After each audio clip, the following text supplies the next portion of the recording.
आदरणीय बाळा मानगावकर साहेब, संजय राऊत साहेब, अविनाश अभ्यंकर, आमचे दिनकर पाटील, राजा भाऊ, तसंच सर्व मान्यवर,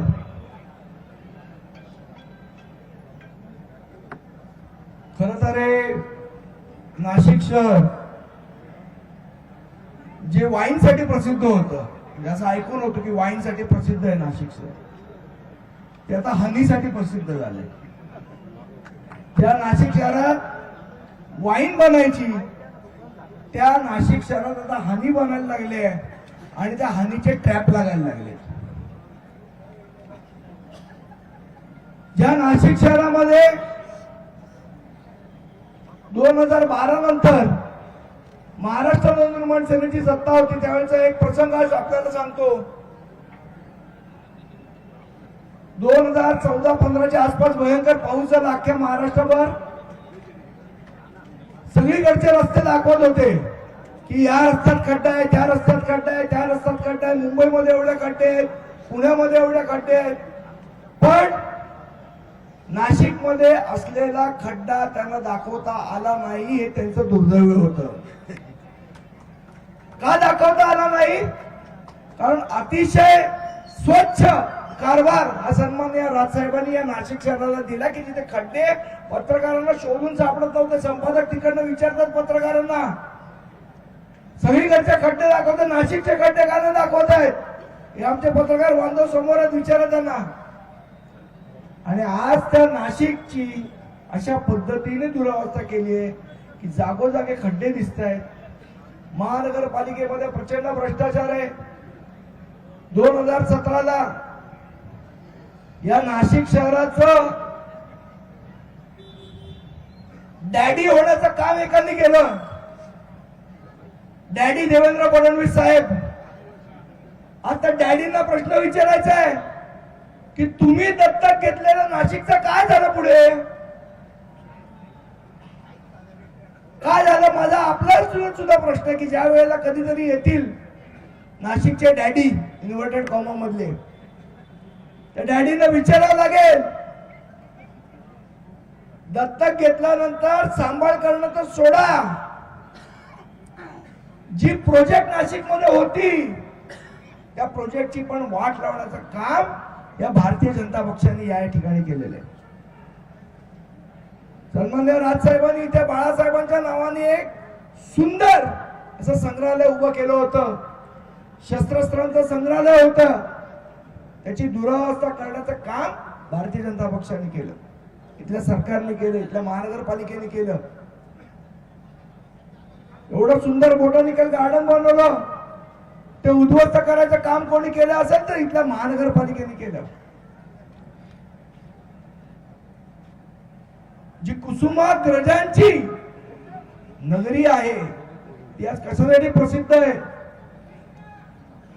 ड्रग माफिया, कोयता गँग, डिजिटल फसवणूक, महिलांवर होणारे अत्याचार.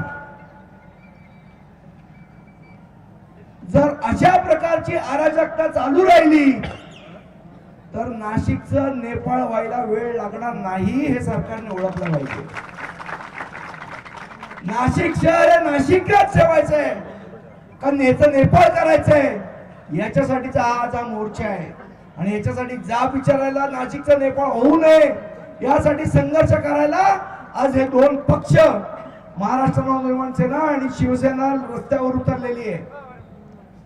आणि यांच्या डोळ्यात अंजन घालण्यासाठी आपण सगळेजण रस्त्यावर उतरलेलो आहोत, त्यांना जाब विचारण्यासाठी उतरलेलो आहोत. कशा प्रकारचा भ्रष्टाचाराने नाशिक नगरी ही पोखरल्या गेलेली आहे,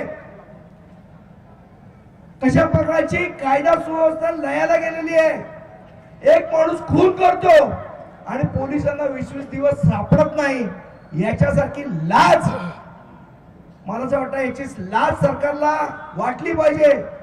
जे संकट मोचन करतात, अख्ख्या महाराष्ट्रात कुठे संकट आलं ते धावतात गिरीश महाजन. नाशिकवर आलेल्या संकटाचं मोचन कधी करणार हा माझा त्यांना प्रश्न आहे.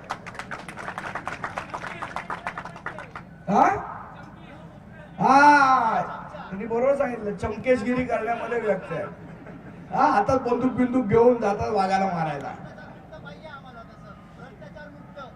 मला असं वाटतं आज हा जो आवाज आहे तरुणाईचा, हा महत्वाचा आवाज, आणि हा आज आपल्या सगळ्यांबरोबर इथे आलेला आहे.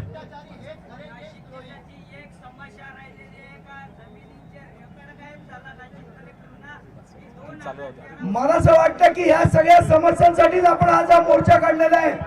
आज शेतकऱ्यांचे असे हाल झालेले आहेत, त्यांना हमी भाव मिळत नाही. कांदा उत्पादन करणाऱ्या शेतकऱ्याच्या डोळ्यात आज पाणी आलेलं आहे.